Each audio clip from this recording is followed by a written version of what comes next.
Hello প্রিয় দর্শক, আগে মন্তব্য না করে ভিডিওটি পুরো দেখবেন, তারপর নিজ দায়িত্বে মন্তব্য করবেন। তারেক জিয়ার ছবি উপরে লাগিয়ে নিচে নাগিন ডান্স দিচ্ছে। এখন বর্তমানে এটা হচ্ছে ট্রেইলার।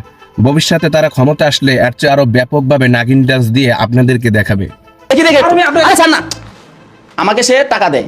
আমি কি টাকার জন্য টাকার কাছে বিক্রি হতে আসছি? আমি আসছি আসলে অনৈতিক কাজগুলো দেশের মানুষের কাছে উপস্থাপন করার জন্য সে আমার কাছে টাকা দেয়।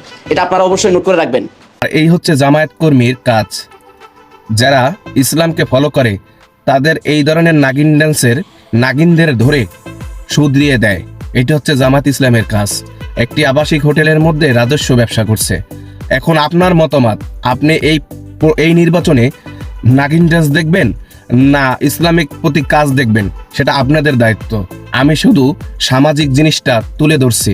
মতামত আপনাদের, কোনটা দেখতে চান কমেন্টে জানান।